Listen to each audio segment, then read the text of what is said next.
A paz do Senhor, amada igreja.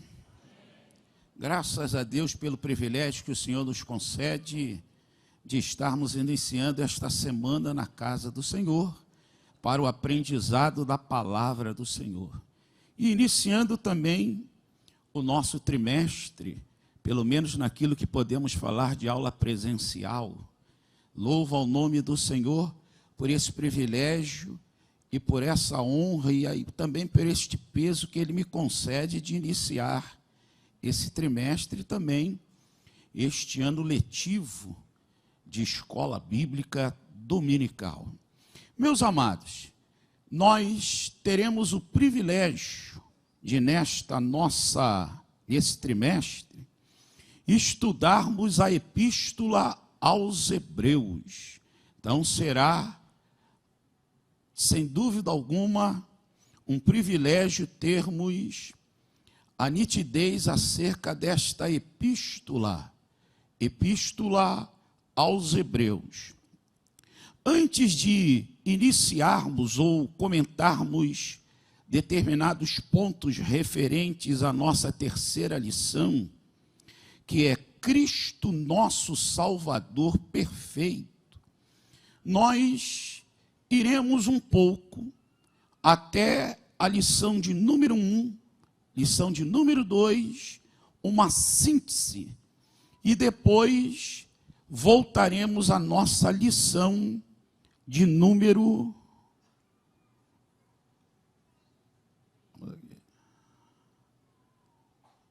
Vai sair.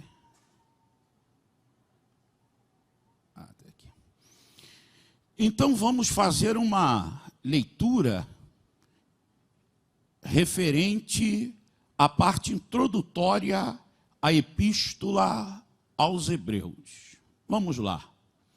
Para muitos, a epístola aos Hebreus é complexa, por haver algumas dúvidas sobre a sua autoria, sobre a época da sua escrita e a sua classificação. Certamente sempre foi uma carta de alto valor espiritual e instrutivo para todos os seus leitores. O estudioso não duvida da sua inspiração e das profundas verdades reveladas em suas páginas. Ao escrever, o autor tinha em mente motivar os cristãos que estavam passando por perseguições, agressões físicas e expoliações de seus bens materiais. Hebreus 10, 32 ao 34. Não deviam negligenciar a salvação. Hebreus 2, 1 e versículo 3. E permitir o endurecimento dos seus corações. Hebreus 13, 13.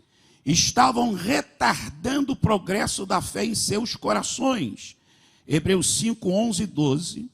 E desistindo da assistência aos cultos. Hebreus 10, 25. Em meio a este momento difícil, com ousadia o autor escreve uma exortação a fim de que permanecessem firmes na fé. Hebreus 13, 22. Uma análise breve histórica da epístola aos Hebreus. Autor.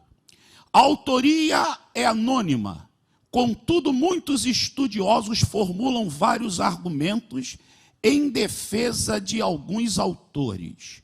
Paulo. Para Clemente de Alexandria, Paulo escreveu na linguagem hebraica e Lucas traduziu para o grego. Orígenes disse que as ideias eram de Paulo, mas o estilo e composição eram de outra pessoa. O manuscrito P46, aproximadamente do ano 200, a epístola aos Hebreus aparece na coleção paulina na ordem, Romanos, Hebreus, 1º, 2ª de Coríntios, Gálatas e a sequência das demais epístolas. O Oriente até a Reforma, a autoria de Paulo nunca foi contestada. O pai da história da igreja, Eusébio de Cesareia, afirmava que a autoria era de Paulo. Outro provável escritor, Barnabé, companheiro do apóstolo Paulo e levita, oriundo da ilha de Chipre, Atos 4:36 e Atos 12:24 e 25. Pensamento que predominou em partes do continente africano, como indicado por Tertuliano. Outro provável escritor, Lucas, escritor de um evangelho de Atos dos Apóstolos, companheiro do apóstolo Paulo. Orígenes argumenta que alguns em sua época acreditavam que havia sido Lucas. Clemente de Roma. Orígenes argumenta que em sua época alguns acreditavam que a autoria era de Clemente de Roma. É bom de dizer que ele é o primeiro a fazer uma citação fora dos textos do Novo Testamento a Epístola aos Hebreus, no ano 95 da era cristã. A obra literária de 1 Clemente tem muitos paralelos com a Epístola aos Hebreus. Apolo, ao negar a autoria paulina, Lutero deu origem à ideia que o autor era Apolo. Muitos pensadores atuais acabaram adotando este pensamento.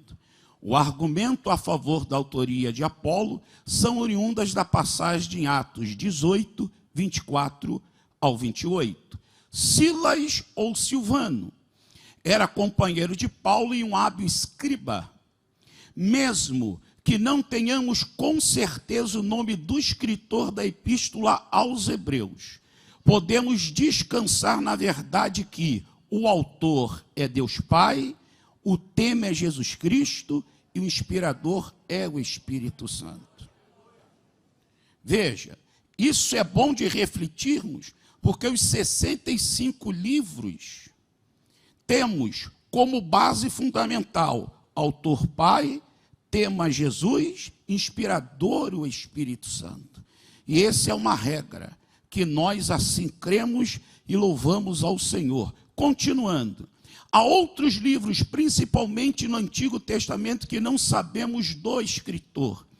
E não duvidamos do seu valor e inspiração para as nossas vidas. Podemos apenas concluir como patriarca Orígenes acerca da autoria de Hebreus. Quem a escreveu, só Deus sabe com certeza. Ainda na análise histórica temos um ano. Entre os anos 62, ano Domini, que é uma expressão em latim que quer dizer o ano do Senhor, após a morte de Tiago Justo. Esse Tiago Justo, historicamente, é conhecido meio-irmão de Jesus, escritor da Epístola de Tiago, e o primeiro pastor da igreja em Jerusalém. Morto por apedrejamento na ocasião da investida do sumo sacerdote Anás, o moço. E o ano 67, ano Domini, antes da guerra dos judeus. É o período histórico. Local. A epístola foi escrita em Roma. Os da Itália vos saúdam. Hebreus 13, 24. Destinatários. A epístola foi escrita para os cristãos que estavam em Roma, nas igrejas situadas em casas e que estavam a ponto de abandonar a fé em Cristo para retornar à antiga fé judaica. Uma epístola que motiva os cristãos a não apostatarem da fé. Apostasia é uma deserção, mas a manterem-se firme e contínuo em Cristo Jesus. Tema: a superioridade de Cristo. Textos chaves. 1 Hebreus 8:6. Mas agora alcançou ele ministério tanto mais excelente, quanto é mediador de superior aliança, que está firmada em melhores promessas. Observe, excelente, superior e melhores. O esboço do livro, a Epístola aos Hebreus, é composta de 13 capítulos e 303 versículos. Temos aqui uma breve divisão referente à Epístola aos Hebreus. Temos Cristo superior aos profetas, capítulo 1, do 1 ao 3. Cristo superior aos anjos, capítulo 1, do 4 ao 14. Cristo superior Moisés, capítulo 3, do 1 ao 6. Cristo superior a Josué, capítulo 4, do 1 ao 8. Cristo superior a Arão e a toda a ordem araônica, capítulo 4, do versículo 14 ao capítulo 5, versículo 1 ao 10. Cristo superior a Melquisedeque, capítulo 7. O novo santuário, o novo concerto, capítulo 8. Expiação segundo a lei, expiação e permanente sacrifício, capítulo 9. A eficácia do único e permanente sacrifício de Cristo, capítulo 10, do 1 ao 18. Temos a sessão prática, capítulos do 10 ao 13. O nosso privilégio de entrar no lugar santíssimo e habitar, capítulo 10, do 19 ao 25. Encorajamento pelos triunfos da fé, capítulo 11. Cristo Jesus, o grande exemplo, príncipe, líder e consumador da fé, que é a tradução da palavra autor, tá? Capítulos 12, do 1 ao 4. A consolação mediante a filiação, capítulos 12, do 5 ao 13. O amor e as boas obras, capítulo 13. Bem, uma breve análise histórica ainda de Hebreus, pontos peculiares. Escrito em forma de homilia. Homilia é o termo grego para pregação. Escrito em forma de homilia, que reúne doutrina e prática da vida cristã. Assim o patriarca Orígenes se expressou. Começa como tratado, desenvolve-se como sermão e termina como carta. Para mostrar a superioridade de Cristo. Motivar os cristãos à fidelidade com Cristo. 4. A superioridade do Evangelho em relação ao judaísmo. 3 informações importantes. Quem escreve era um pastor que exortava o rebanho a perseverar. Hebreus 13, 22. O escritor conhecia Timóteo. Hebreus 13, 23. O escritor escreveu de Roma para os seus leitores que residiam em Roma. Mensagem pastoral para um rebanho descompromissado e desanimado, que era motivado a avançar na fé. Considerado o texto mais refinado no Novo Testamento, abeirando-se do estilo grego clássico. Ainda, a única obra literária que trata sobre o ministério sacerdotal de Cristo, aí já é uma obra única, singular. Contém o principal capítulo sobre a fé, Hebreus capítulo 11. Um outro capítulo importante é Romanos 4. Só que em Romanos 4, Paulo trata da fé no sentido de salvação. Hebreus 11 no sentido de vida cristã. Epístola que mais exorta sobre os perigos da apostasia espiritual. Nesta epístola recebemos uma instrução da parte de Deus, que para revitalizar as nossas igrejas, precisamos de pregações e ensinos genuinamente bíblicas. A superioridade de Cristo, já foi a primeira lição. Segunda lição, vamos lá. A superioridade de Cristo em relação aos profetas. Mesmo que o escritor não tenha realizado uma obra elaborada, afirma que a revelação que veio através de Cristo é superior em relação a todos os profetas. Aqui um pequeno paralelo. Eles foram profetas, mas Jesus é filho. Os profetas anunciavam a palavra, mas Jesus é a palavra. Os profetas anunciavam a vinda de Jesus, mas Jesus é o cumprimento da palavra dos profetas. A autoridade dos profetas estava na expressão, assim diz o Senhor. Então, ele chegava e usava essa expressão que alguns chegam a sugerir 3.800 vezes no textos proféticos. Chegavam e diziam, assim diz o Senhor, a ideia era essa. A palavra que eu anuncio é do Senhor. A autoridade é do Senhor. Assim diz o Senhor. Agora Jesus, a autoridade dos ensinos e pregações de Cristo estavam nele. Eu, porém, vos digo. Ele chegava e dizia, eu vos digo, a autoridade é minha, sou eu que falo. Amém, irmãos? Então, mostrando-nos uma ideia aqui. Continuando agora. A superioridade de Cristo em relação aos anjos. O assunto dos anjos era importante para o povo de Israel. Afinal, eram vistos como seres mais elevados na criação de Deus. E eram como intermediários divinamente indicados entre Deus e o homem. O paralelo de distinção que ele faz, porque Cristo é superior aos anjos. Jesus é o Filho de Deus e os anjos mensageiros. Jesus tem um nome excelente. Os anjos possuem nomes que exaltam a Deus. Jesus, filho por geração, e os anjos, filhos por criação. Jesus é digno de adoração, e os anjos são adoradores.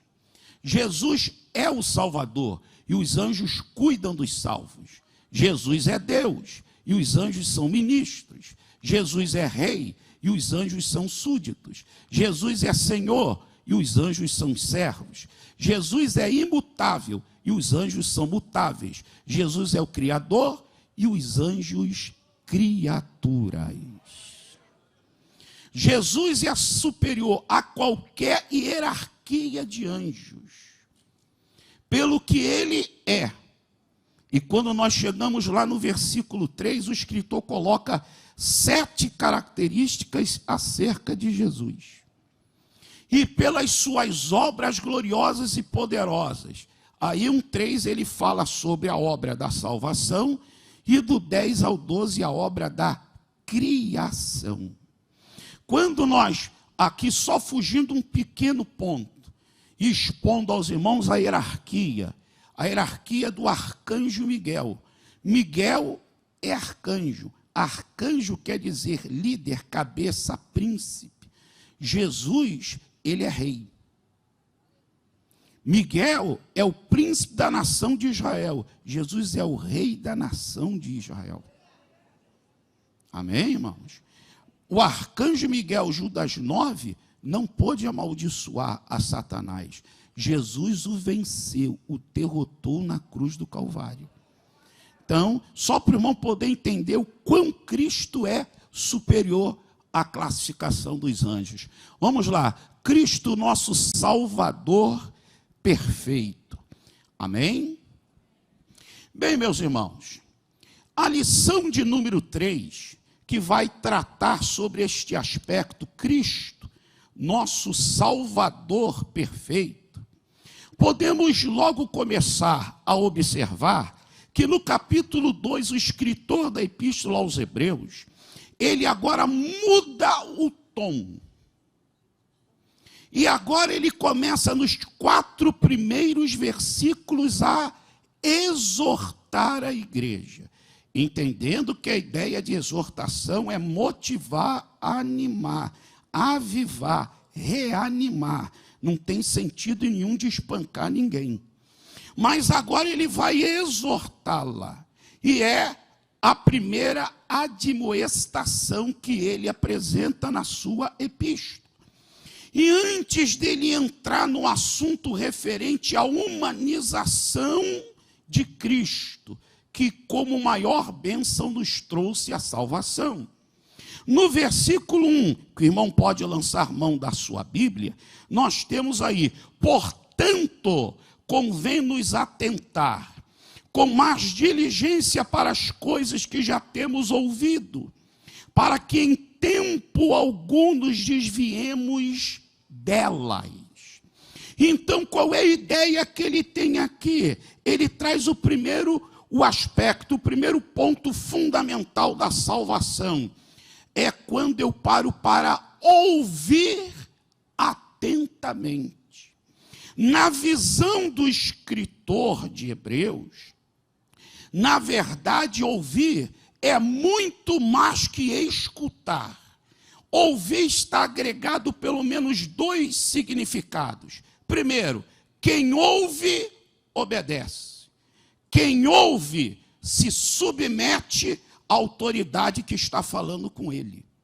Então, quando a Bíblia nos convida a ouvir, a Bíblia está falando, obedeça aquilo que você está ouvindo. Segundo, se submeta à autoridade que está falando com você.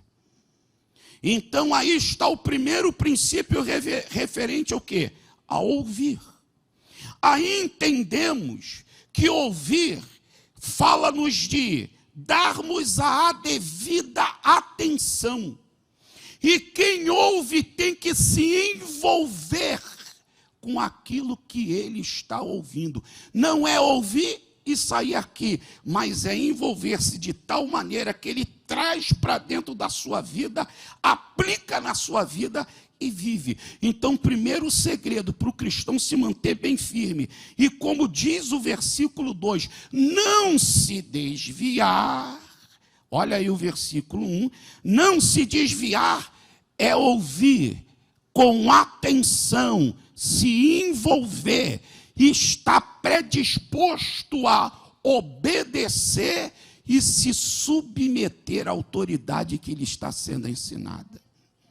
Segundo princípio, ele vai para o versículo 3 e diz: como escaparemos nós, se não atentarmos para uma tão grande salvação, a qual, começando a ser anunciada pelo Senhor, foi-nos, depois confirmada pelos que a ouviram. Então ele fala sobre o segundo princípio fundamental, que é valorizarmos a nossa salvação. Veja que ele a chama de uma tão grande salvação. Aí ele faz um paralelo. Ele usa a primeira palavra aqui, ó. Como escaparemos nós se não atentarmos para uma tão grande salvação? Ele está falando sobre o perigo de negligenciar. Interessante que a palavra negligenciar, na forma original, amelessantes, significa não importar, desconsiderar, desprezar e desvalorizar. Ele está falando, irmão, cuidado para você não desvalorizar a tão grande salvação. Cuidado do irmão não dar o devido valor, a devida importância. Não venha negligenciar a tão grande salvação que Cristo realizou por mim e por você. E como cristão ele começa a desvalorizar pela maneira que ele vive, não vivendo de conformidade às verdades do Evangelho. Terceiro princípio que ele ensina, ele fala que o Evangelho foi de forma tríplice confirmada. Veja, o versículo 3 ainda ele diz, ó, como escaparemos nós se não atentarmos para uma tão grande salvação, a qual começando a ser anunciada pelo Senhor, e foi-nos depois confirmada pelos que a ouviram. Ele fala aqui, ó, primeiro, o Evangelho, a salvação está confirmada, o irmão pode descansar, é a grande salvação, porque Jesus é o Salvador e é o evangelista. Como Salvador, ele realizou a salvação, mas como evangelista, ele foi o primeiro grande pregador da mensagem de salvação. Então ele fala, primeiro foi anunciada por Jesus. Se a palavra dos anjos tiver um mérito e crença, aí ele fala no Antigo Testamento, quanto mais a palavra de nosso Senhor e Salvador, Jesus Cristo. Então eu posso ter a confirmação da minha salvação, porque Cristo é o meu Salvador e é o primeiro a anunciar a salvação. Depois ele fala, aqueles que ouviram e a confirmaram.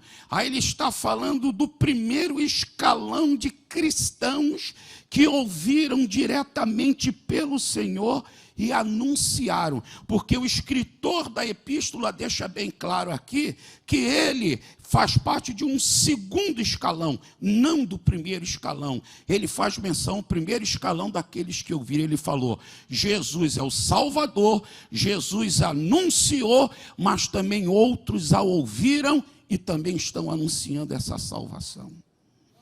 Agora, aí ele vai para o versículo 4 e diz: olha, testificando também Deus com eles, porque sinais e milagres e várias maravilhas e dons do Espírito Santo, distribuídos por sua vontade, ele fala. Terceiro princípio da tão grande salvação, que o cristão pode ficar sólido, confiante, que confirma no seu coração que ele é salvo, são os prodígios e maravilhas. Ou seja, os sinais que acontecem através do Evangelho evidenciam, primeiro, Marcos 16, 15 até o versículo 18. O irmão lerá: ide por todo mundo pregar o Evangelho, a pregação do Evangelho. Aí você chega no 16, quem crê o quê? No Evangelho pregado é salvo. Versículo 17, e os sinais seguirão aqueles que creem. Quando eu paro para ouvir a mensagem do Evangelho, sou salvo, creio, mas também após ouvir e crer, os sinais me seguem como evidência do poderoso Evangelho de nosso Senhor e Salvador Jesus Cristo. Lá em Marcos 16, 20, é lindo quando a Bíblia diz, e partiram e pregaram, e cooperava com eles o Senhor, operando os milagres. Ou seja, os milagres é a evidência que a igreja obedece, está indo pregar o Evangelho, e quando a igreja vai pregar o Evangelho, o Senhor coopera com ela, e opera todos os milagres que ele disse que iria fazer. Bem, então a partir daí ele está exortando a igreja a entender o alto valor da obra salvífica revelada por nosso Senhor Jesus Cristo. Não só revelada, mas também efetivada pelo Senhor Jesus. Bem, aí ele continua e vai nos apresentar, primeiro, a importância da humanidade de Jesus. E aqui vamos ao versículo 17, e vamos observar aqui o porquê de Cristo ter se tornado homem. Versículo 17, há 2 pontos importantes.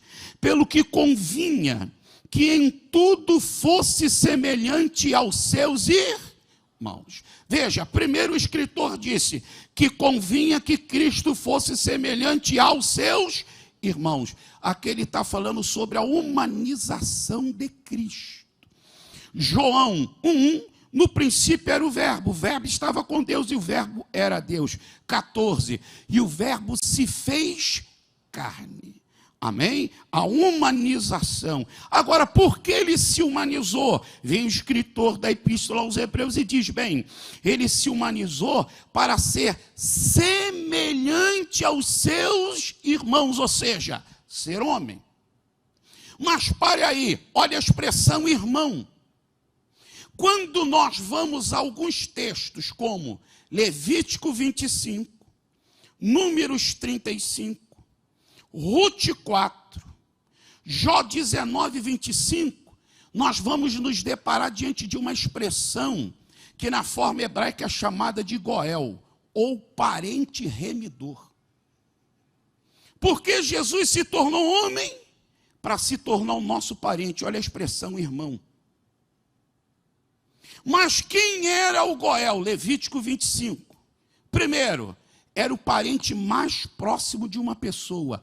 Levítico 25, 47 e 48. Mas por que ele tinha de ser um parente mais próximo? Primeiro, Levítico 25, 25.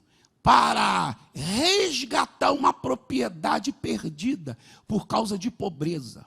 Número 1. Segundo, quando vamos também a Levítico 25, se eu não me engano, do versículo 46 até o 47, para resgatar um parente que se tornou escravo. Era livre, mas agora se tornou escravo. Entendido? Porque Jesus se humanizou para ser o meu parente próximo. Quando ele se tornou parente próximo, ele se tornou o meu remidor, o meu salvador, o meu resgatador. Aí, como no Antigo Testamento o resgatador, o parente resgatador, resgatava a propriedade, quando eu aceitei Jesus Cristo, mesmo aquilo tudo que um dia eu perdi, o Senhor é poderoso para resgatar e me trazer novamente. Segundo, o resgatador, o parente resgatador, era aquele que tirava um parente seu da escravidão. Jesus se tornou meu parente para me libertar da escravidão do pecado. Quando eu chego em Números 35, a Bíblia vai falar sobre o vingador do sangue, que era um parente da vítima falecida. Isso mostra de quê? Que Cristo é também aquele que na cruz do Calvário deu um golpe fatal no inimigo. Ele nos vingou. Está Colossenses 2,15. Se lá no Éden o homem cai, na cruz, o homem Cristo venceu a Satanás e triunfou. E é por isso que nós estamos aqui como vencedores para a glória do nome do Senhor. Mas ainda não termina aí, porque em alguns momentos o parente resgatador, ele casava com a mulher, com uma viúva. Se lembra de Ruth e Boaz? Boaz é o remidor, é o parente resgatador, casou com Ruth. Um dia, o nosso parente remidor que veio me libertar da escravidão, que nos vingou na cruz do Calvário, que está restaurando tudo que um dia nos foi tomado. Um dia ele vai voltar, vai nos levar para si e nos fará de noiva a sua esposa por toda a eternidade. Por isso que o autor de Hebreus está dizendo, porque convinha que em tudo fosse semelhante a seus irmãos. Mas ele continua dizendo ainda, olha, para ser misericordioso e fiel sumo sacerdote. Ele vai falar que Jesus não apenas quando se humanizou se tornou meu parente próximo, mas ele também se tornou nosso sumo sacerdote. Se o irmão lançar mão, e aí o irmão pode ler em casa Hebreus 5, do 1 ao 3, você lerá 4 características para a função do sumo sacerdote. A primeira, tinha de ser homem. Por isso que Jesus se humanizou. Porque se Jesus não se humaniza, ele não seria sumo sacerdote. Ele tinha de ser, primeiro, homem e ser chamado do meio dos homens. Versículo 1. Versículo 2, ele tinha de ter condição de contorcer-se pelas dores e fraquezas humanas, ou seja, ele não poderia ser um insensível à dor humana. É por isso que quando a gente abre os evangelhos, várias vezes nós lemos assim, e Jesus se movia de íntima compaixão. Jesus olhava a miséria, a dor alheia e liberava um milagre, operava uma cura, libertava pessoas. Versículo 3, e ainda ser capaz de fazer sacrifício pelo povo e por si. Deixa eu ressaltar, Jesus só fez sacrifício pela minha vida e pela tua vida, pela vida dele não, porque ele é santo, então não conheceu o pecado, mas pela minha e pela tua vida, ele ofereceu sacrifício. Por isso que Jesus se torna homem. E quando o irmão lê o capítulo 5, do 1 até o versículo de número 10, o irmão vai ver esse paralelo que o escritor está traçando. Daí, Jesus Cristo, na palavra do escritor da Epístola aos Hebreus, no capítulo 2, 17, ele primeiramente, ele é fiel, ele é poderoso para cumprir tudo aquilo que ele prometeu. E segundo, Jesus, ele também é misericordioso, ele tem paciência e ele é clemente com as nossas fraquezas e com as nossas limitações. Então, quando eu falo com Deus, lá está o nosso sumo sacerdote, que vai olhar para mim e olhar para você, com um olhar de misericórdia, clemência, paciência, diante das nossas limitações. tribulações, mas Ele é fiel para cuidar de mim, cuidar de você, e assim nos dá força para vencer. Então aí está dois aspectos no qual o escritor foca. Agora, por que Jesus se humaniza? Aí nós temos do versículo 5 ao 9.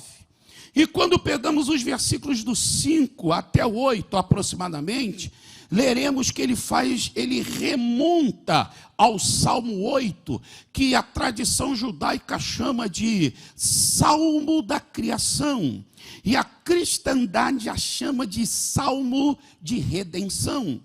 Então ele começa a fazer um paralelo, que outrora, quando o homem foi criado, Deus deu a ele a mordomia sobre tudo que está escrito. Gênesis 1, 26. Mas quando o homem caiu, quando o homem pecou, transgrediu, essa autoridade lhe foi roubada. Podemos ver isso lá em Gênesis 3, 17 ao 19. Mas quando Cristo se humanizou, o nosso representante, e ele o venceu a Satanás na cruz do Calvário, ele devolve agora para o homem caído toda esta autoridade que um dia nos foi tirada lá no Éden. Então ele começa a sua argumentação. Depois ele vai falar também no versículo 14. Leia aí conosco. E visto como os filhos participam da carne e do sangue, também ele participou das mesmas coisas, para que pela morte aniquilasse o que tinha o império da morte, isto é o diabo. Porque Cristo se humanizou, porque Cristo se tornou nosso parente próximo, nosso sumo sacerdote. Ele se tornou homem para trazer-nos a vitória sobre a morte, ou seja, a morte ela foi o que, irmãos? Vencida, olha a expressão, para que pela morte aniquilasse o império da morte. A morte é um inimigo, a morte é uma consequência do pecado, e a morte é um salário pago para todo aquele que vive no pecado. Mas aí vem Jesus Cristo, se torna homem, ocupa o meu lugar, morre a minha morte, transfere a sua justiça para a minha vida, e agora Cristo venceu a morte não vai nos segurar. É por isso que Paulo, com muita maestria, diz: você está vivo até o dia do arrebatamento, te prepara, teu corpo vai ser transformado e você vai ao encontro do Senhor nos ares. Você morreu, saiba disso, ele vai ressuscitar o teu corpo e você vai ao encontro do Senhor nos ares. Isso é 1 de Tessalonicenses, 1 de Coríntios, ele diz e começa a dizer: tragada foi a morte na vitória. Isso quer dizer que a morte já está vencida, o último inimigo já está derrotado pelo Senhor Jesus Cristo, nosso Senhor.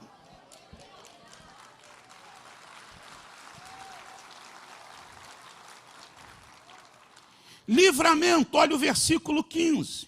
E livrar-se todos os que com medo da morte estavam por toda a vida sujeitos à servidão.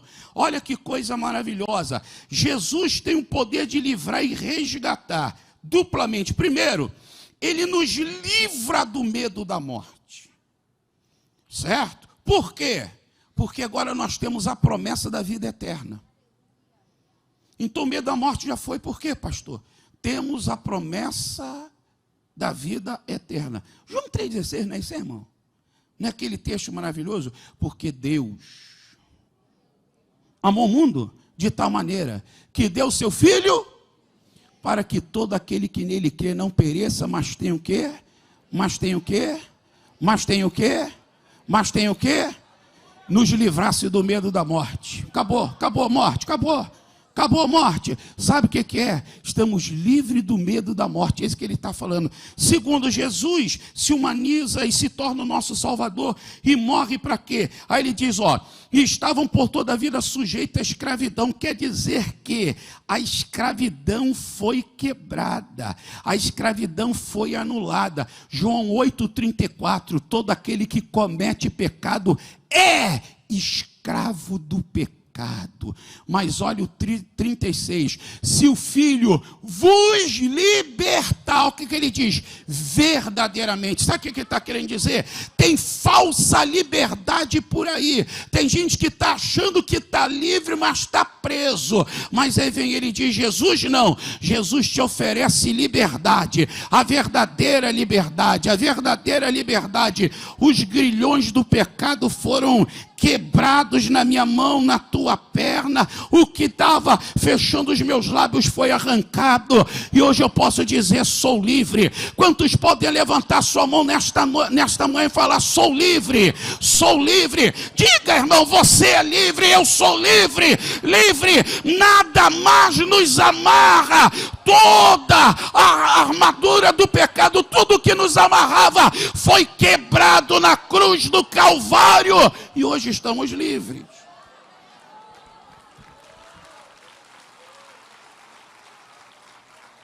Olha o 16. Porque na verdade, ele não tomou os anjos, mas tomou a descendência de Abraão. Ele está querendo falar, ó, ele veio para socorrer, não a anjos. Ele não veio salvar anjos, mas ele veio salvar quem, irmãos? Aqui, ó. Na verdade, Jesus veio uma vez e vai voltar a segunda. Vamos lá. A primeira vez, ele veio para me salvar dos meus pecados. Eu criei. Então Jesus veio por causa de mim. Ele veio por causa de você. É chato, né, irmão? Mas é verdade, ele veio por causa de você. Segundo, ele vai voltar por causa da igreja, por causa de mim novamente. Ele veio para morrer por causa de mim. E ele vai voltar para me levar para o céu. Então, ele me ama tanto que morreu por mim. Ele me ama tanto que vai voltar por causa de mim e vai levar para o céu. Dá para você dar glória a Deus? Dá para você glória a Deus? Meu irmão, a pessoa mais importante do universo veio por causa de você e morreu. E a pessoa mais importante do universo vai voltar para te levar para o céu. Então dá glória a Deus. Dá glória a Deus. Exalta o nome do Senhor. Louve ao nome do Senhor. Vamos continuar agora, olha o versículo de número 18. Porque naquilo que ele mesmo, sendo tentado, padeceu. Olha a expressão, pode socorrer os que são, que irmãos? Tentados. Sabe o que está querendo dizer aqui, meu irmão? Ó, Jesus, a expressão do original quer dizer, grito, socorro quer dizer, correr em atendimento a um grito. Sabe o que está querendo dizer? Quando o cristão está passando por um momento de adversidade e grita, ele ouve e ele vem em socorro dos seus. Você pode glorificar o nome do Senhor. Quando a gente está sendo tentado, provado, a gente está falando, eu não aguento mais, e dou aquele brado, aquele grito, ele vem me socorrer, ele vem te socorrer. Olha o versículo de número 17, finalzinho. Ele diz, para expiar os pecados do povo. Primeiro, Jesus se torna homem e o seu corpo foi oferecido como sacrifício pelos nossos pecados. Depois, irmão, lê Hebreus 10, 10 e 14. Então, quando ele se humanizou, o seu corpo, oferecido na cruz do Calvário, tornou-se o sacrifício pelos pecados. Hebreus 10, 10, 14. Mas Jesus também é o sumo sacerdote, que oferece o seu próprio corpo. Então ele é o sumo sacerdote que oferece o sacrifício. E também é o sacrifício. Isso quer dizer que a obra é completa só em Jesus. Se a gente ainda for mais à frente, vamos dizer, altar de holocausto, local onde era colocado o sacrifício, tipifica Jesus. O local do sacrifício, Jesus, o sumo sacerdote Jesus, o que oferece o sacrifício, e o sacrifício é Jesus. Isso fala da suficiência de Jesus. Só a salvação dele, não há salvação em mais de ninguém. Ele realizou tudo por nós, e é por isso que estamos aqui como uma igreja lavada, remida no sangue do Senhor Jesus Cristo. Para finalizar, vamos lá, essa obra da sua humanização e os efeitos que ele realizou na cruz do Calvário nos tornou o quê? Versículo 11, olha aí. Porque assim o que santifica, como os que são santificados, são todos de um, por cuja causa não se envergonha de lhe chamar o que, irmãos? Amém? O que eu e você somos de Jesus? Aí. E ele não se envergonha. Pode ter até gente que se envergonha de pregar o evangelho. Pode ter alguns que se julgam cristão, fiquem mudo. Mas Jesus diante do Pai confessa, é meu irmão. É meu irmão. É meu irmão, diante dos anjos é meu irmão. Você pode louvar o nome do Senhor. Jesus é o nosso irmão mais velho. Glorifique ao nome do Senhor. Lá em João 20:17 ele diz assim, ó: eu vou para o meu Pai, para o vosso Pai, para o nosso Pai. Você pode glorificar ao nome do Senhor. Nós somos irmãos do Senhor Jesus Cristo. Segundo a bênção do efeito da salvação, versículo 12 está aqui, dizendo: anunciarei o teu nome a meus irmãos, cantar-te-ei louvores no meio da congregação. Segundo a bênção da salvação, é adorar e louvar ao nome do Senhor pela obra da salvação. Apocalipse 5, é interessante que Apocalipse tem 8 corais.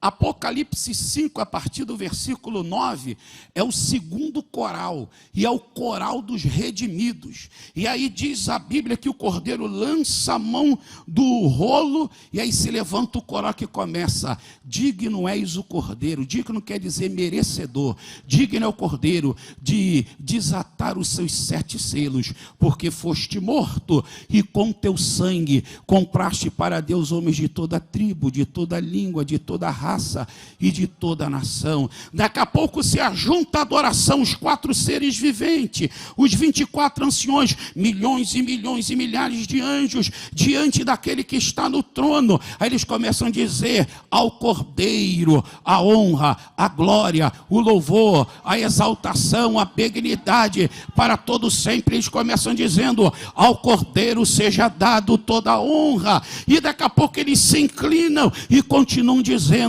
ao Cordeiro seja dado toda a honra. Então nós adoramos o Senhor pelo efeito da nossa salvação. Nos dias mais difíceis que o irmão estiver passando, pelas noites mais escuras que possamos enfrentar nesse mundo, pelas perseguições mais duras, vamos nos lembrar: o Cordeiro morreu por nós. Em meio às lutas, não pare de adorar. Adore, adore, adore, adore, adore ao Cordeiro, porque isso rompe o céu, cala o inferno e bota os inimigos para recuar. Glória seja dada ao Cordeiro de Deus para sempre. E finalizando, versículo 13: e outra vez porei nele a minha confiança. E outra vez, eis-me aqui a mim, aos filhos que Deus me deu. Terceira bênção é sermos chamados, que, irmãos? Filhos de Deus. É interessante que a doutrina da adoção é doutrina paulina. Só Paulo ensinou isso. Por isso que os irmãos só vai ler em Romanos 8, a partir do versículo 14 ao 18, e Gálatas também, capítulo de número 3, a partir do versículo 4. Veja, várias vezes, em outros textos do Novo Testamento, nós somos chamados de filhos de Deus. Mas Paulo é o único que fala que somos filhos por adoção. O único filho legítimo, o único segundo a raça e a prole divina é Jesus. Mas eu e você somos filhos por adoção.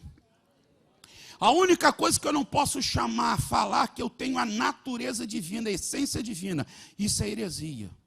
Jesus pode falar que é da essência da natureza divina, eu não. Mas eu posso chamar ele de pai, eu posso ter relacionamento com ele como pai e o filho tem. Eu sou herdeiro de tudo para a glória e para a honra do nome do Senhor. Você pode exaltar aqui ao nome do Senhor. Pastor, é isso aí, meu irmão. Entenda isso, irmão. A nossa posição de filhos nos colocou acima de qualquer hierarquia. aqui angelical, porque para anjo não tem trono, mas para aquele que vencer, vai se assentar-se com Cristo Jesus. Você pode louvar ao nome do Senhor Jesus Cristo. Então, meu irmão, encha aí teu peito e glorifica o nome do Senhor. Você é filho de Deus, você é filho de Deus, através da obra salvífica revelada na cruz do Calvário, e a Jesus, o Senhor dos senhores, o Rei dos reis, seja dado toda a honra e toda a glória. Ele é superior a qualquer homem nesta terra. Então inspire, nesse momento onde muitos têm enfraquecido na fé, apostatado na fé, dito que não vai continuar, nós, a Igreja Viva, estamos dizendo hoje de manhã, não, o nosso Cristo realizou uma grande obra por nós não vamos parar, a glória seja dada a Ele. Amém.